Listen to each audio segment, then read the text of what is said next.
प्रिय छात्र छात्राओं, आज हम अपने दूसरे पेपर भारतीय संस्कृति के मूल आधार के जैन धर्म के अगले लेक्चर के बारे में बात करेंगे।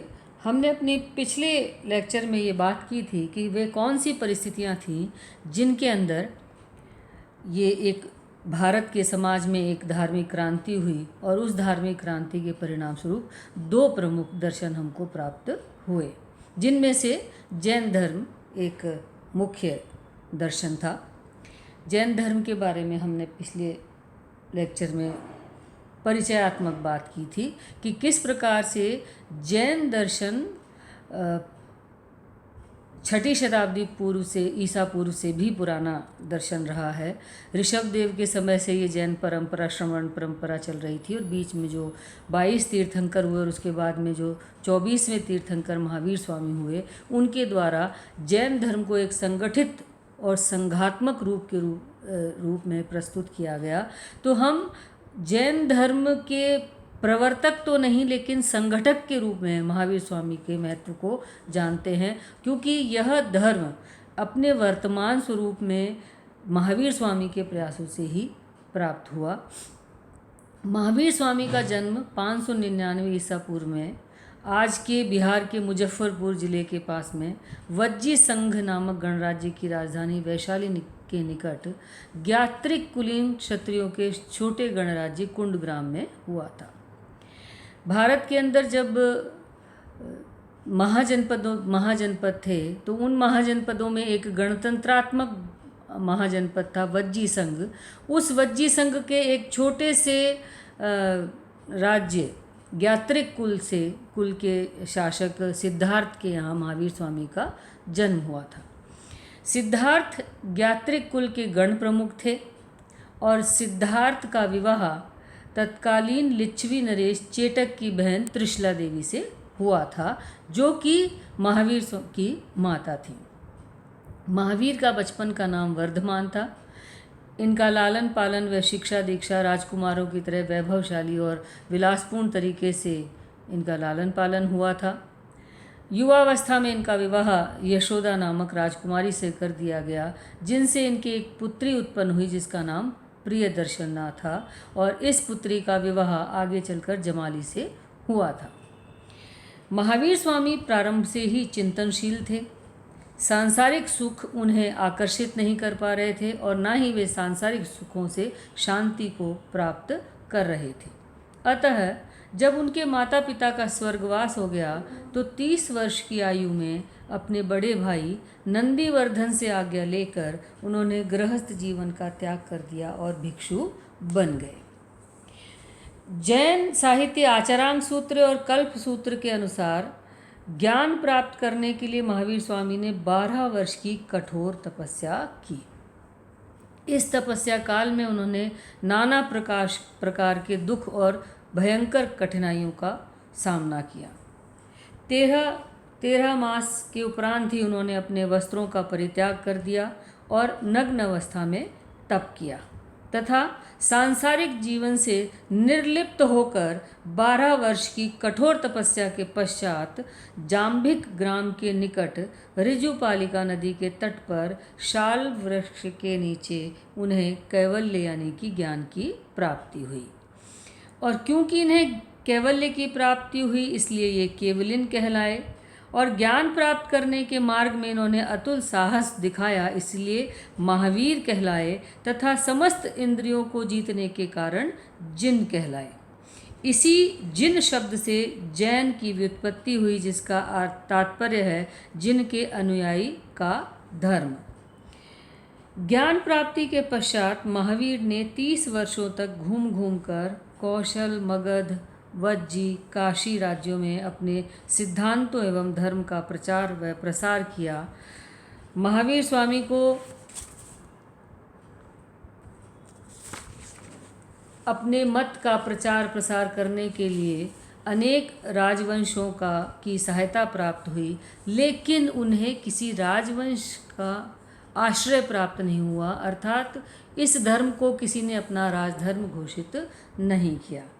धर्म का प्रचार करते हुए 72 वर्ष की आयु में 527 ईस्वी पूर्व में पावापुरी आधुनिक पटना के निकट कार्तिक कृष्ण पक्ष अमावस्या के दिन राजा हस्तिपाल के महल में महावीर स्वामी को निर्वाण की प्राप्ति हुई।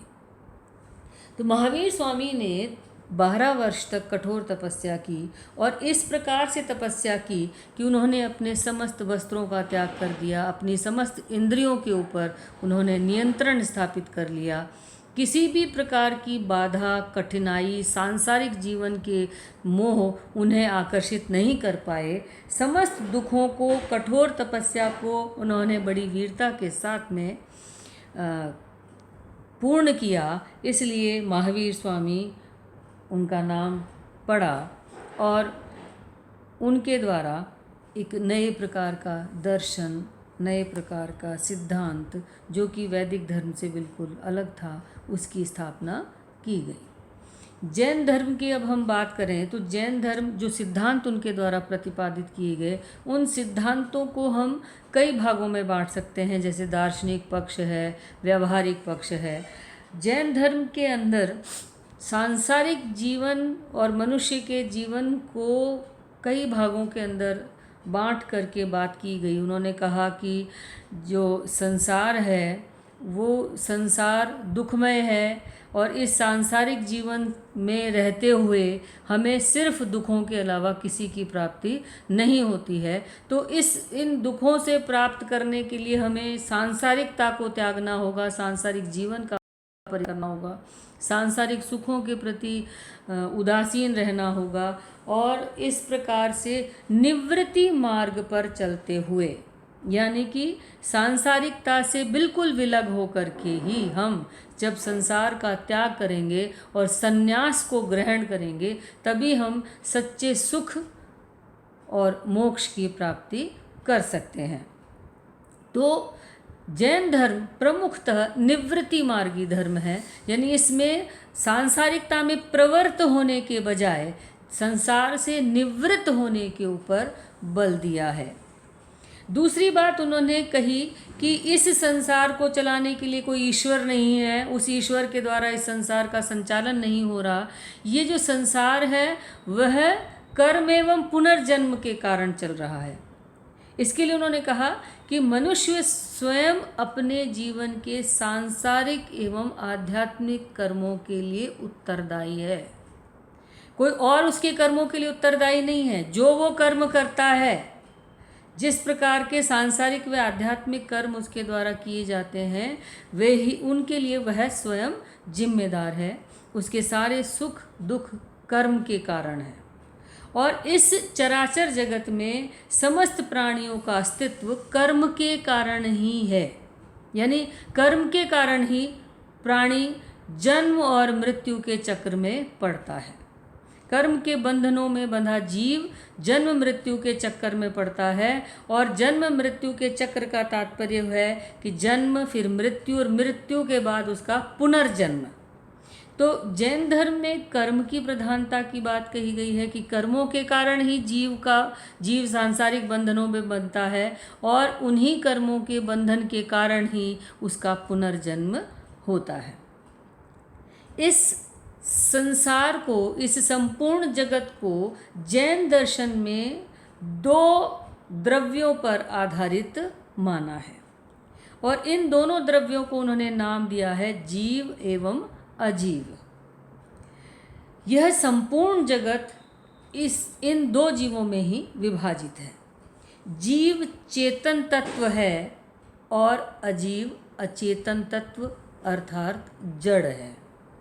जीव चैतन्य स्वरूप नित्य सर्वव्यापक अमूर्त एवं स्वयं प्रकाशित है। जीव के 2 रूप हैं, मुक्त जीव जो जन्म मृत्यु के बंधन से मुक्त है, दूसरा बद्ध जीव जो जन्म मृत्यु के बंधन से बद्ध है, बंधा हुआ है। यानी ये जो जीवन है, उस जीवन में जो चैतन्यता है, जो नित्यता है, जो सर्वव्यापकता है, जो अमूर्तता है, जो वो सिर्फ जीव के कारण है, और जीव अपने शुद्ध रूप में मुक्त जीव होता है, लेकिन जब उसमें कर्म जुड़ जाते हैं तो वह बद्ध जीव हो जाता है। बद्ध जीव के भी दो भेद हैं, एक स्थावर और दूसरा जंगम। स्थावर यानी एक इंद्रिय जीव, सृष्टि में जितने भी एक इंद्रिय जीव हैं वे सब स्थावर जीव कहलाते हैं, और दूसरा है जंगम, यानी वे जीव जिनके 5 इंद्रियां हैं वे सब जंगम कहलाते हैं। मनुष्य इस जंगम श्रेणी के अंतर्गत आता है। जीव में अनंत ज्ञान, अनंत दर्शन तथा अनंत सामर्थ्य विद्यमान है। यानी इस जीव के अंदर ही कभी न खत्म होने वाला ज्ञान अंतर्निहित है, कभी न खत्म होने वाला दर्शन अंतर्निहित है, और कभी न अंत होने वाला सामर्थ्य भी इसी जीव में विद्यमान है। अजीव अचेतन है और अविनाशी है।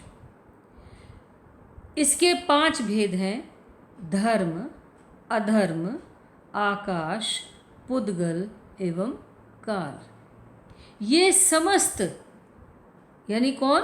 धर्म, अधर्म, आकाश, पुद्गल और काल जीवन और चेतना से शून्य है, यानी इनमें जीवन व चेतना नहीं है। पुद्गल अणुमय है और समस्त जीव उसी से रचित हैं। पुद्गल ही कर्म है जो जीव के भीतर प्रविष्ट होकर संसार का कारण बनता है। यानी जैन धर्म में कर्म को पुद्गल कहा गया है, और पुद्गल के कारण ही जीव सांसारिकता में प्रकट होता है और सांसारिकता का कारण बनता है।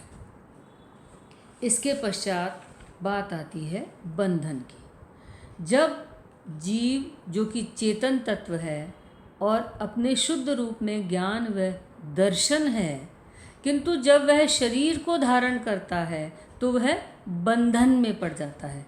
यानी अगर जीव प्लस जीव को अजीव से जोड़ दिया जाए तो बंधन आ जाता है, और बंधन का मुख्य कारण है राग एवं द्वेष। जो हम सांसारिकता के प्रति राग रखते हैं, माया मोह रखते हैं, सांसारिकता के प्रति अपना लगाव रखते हैं, और उसी लगाव के परिणाम स्वरूप द्वेष जैसी प्रवृत्तियां जब उत्पन्न होती हैं तो वे सब बंधन का कारण बनती हैं। कर्म बंधन का मूल कारण है। क्रोध, मान, माया, लोभ वे कुवृत्तियां हैं जो हमें बंधन में डालती हैं। इन कुवृत्तियों को जैन दर्शन में काषाय कहा गया है।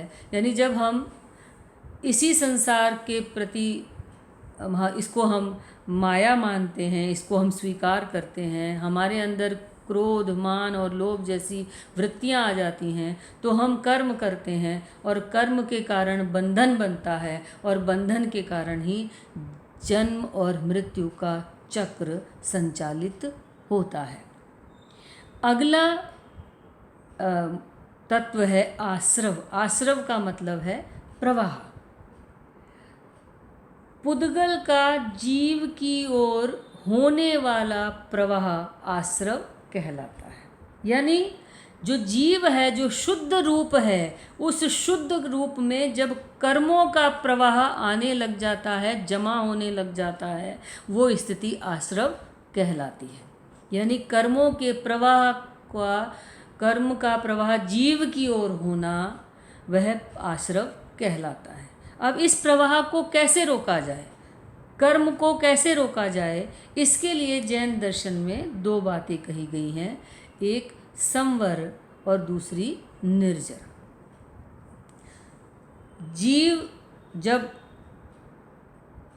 चैतन्य स्वरूप प्राप्त करता है, बंधनों में बंधता है, तो उसके पास में 2 प्रकार के कर्म होते हैं। एक संचित कर्म यानी पूर्व जन्म के कर्म, और दूसरे इस जन्म के कर्म। और इसीलिए जीव को जब कर्म पुद्गल से मुक्त करना है तो जैन दर्शन में साधना की 2 प्रक्रियाएं बताई गई हैं, संवरा और निर्जरा। संवरा का तात्पर्य है जो संचित कर्म है उनको समाप्त करना और नवीन जो आश्रव है उसको रोकना, ये संवरा एवं निर्जरा है। यानी जो जन्म हमें अभी प्राप्त हुआ है उस जन्म के साथ में हमारे पास में जो कर्म कर रहे हैं वो कर्म का संचय होगा और उन कर्मों का संचय होने के कारण हमें वापस हमारा जीव बंधनों में बंधता चला जाएगा और बंधनों में बंधते रहने के कारण हम पुनः जन्म और मृत्यु के चक्र में पड़ जाएंगे। इसलिए इस जीवन में हमें कर्म फल के संचय को रोकना है और नवीन कर्म पुद्गलों के आश्रव को रोकना है। ये इस वर्तमान जीवन में संचित कर्म फल के संचय को रोकना और नवीन आश्रव को रोकना ही संवरा कहलाता है। और पूर्व जन्म में संचित कर्म फलों को कठोर तपस्या व साधना से नष्ट करना निर्जरा कहलाता है। इसे हम इस प्रकार से समझ सकते हैं कि जैसे किसी बर्तन को हम खरीद के लाए तो वो बिल्कुल शुद्ध और अपने रूप में बड़ा चमकदार है, उसमें कोई गंदगी नहीं है, उसमें किसी भी प्रकार का उसके स्वरूप में कोई परिवर्तन नहीं आया है। किंतु यदि हम उसे चूल्हे पे चढ़ा करके हम उसमें भोजन पकाते हैं तो उस भोजन के दाग उसमें पड़ते हैं और जिस अग्नि पर रखकर उसके पकाते हैं उस अग्नि के निशान उस पर पड़ते हैं। अब यदि हमें उस बर्तन को पुनः मांज करके चमकाना है, उसे हमें वापस स्वच्छ और शुद्ध करना है, तो उसके लिए क्या करना होगा? पहली बात तो हमें अब उसे चूल्हे पे चढ़ाना बंद करना पड़ेगा, यानी वर्तमान जीवन में जो कर्म फल है उनके संचयों को रोकना। अब जब हम उसे चढ़ाएंगे ही नहीं तो वो और गंदा नहीं होगा, और इस प्रक्रिया को कहा गया संवरा। अब अगर वो पहले से जो गंदगी है उस गंदगी को जो हटाना है उसके लिए हम उसे मांजेंगे, रगड़ रगड़ के मांजेंगे, तो कठोर उस तपस्या और साधना से संचित कर्म फलों को दूर किया जाता है, उसे निर्जरा कहा गया।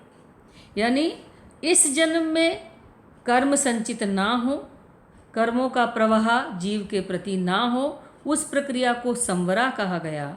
और पूर्व जन्म में जो संचित कर्म हैं उन्हें कठोर तपस्या और साधना के माध्यम से परिमार्जन करते हुए नष्ट करना निर्जरा कहलाता है। इसके बाद बात आती है मोक्ष की। समस्त भौतिक तत्वों से जीव को मुक्त कर, उसे बंधनों से मुक्त कर, उसे विशुद्ध करना तथा आत्मा के निहित ज्ञान व गुणों से साक्षात्कार करना और इस तरीके से भौतिक तत्वों से आत्मा को मुक्त कर देना ही मोक्ष कहलाता है। यानी जो संचित कर्म थे और जो इस जीवन में जो कर्म आ रहे थे उनके प्रवाह को रोक दिया, संचित कर्मों का परिमार्जन कर दिया और जीव को बंधनों से मुक्त कर पुनः विशुद्ध कर दिया, और उस विशुद्धता के कारण जो आत्मा में निहित ज्ञान था, जो गुण था, उससे हमारा साक्षात्कार हुआ और उस साक्षात्कार के कारण आत्मा भौतिक तत्वों से मुक्त हुई और वही मुक्ति मोक्ष कहलाती है।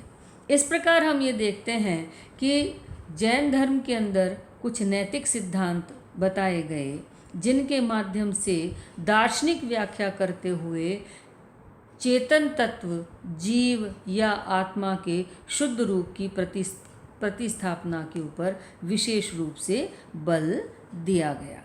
जैन धर्म के सैद्धांतिक दर्शन के बारे में हम बात करेंगे अपने अगले लेक्चर में।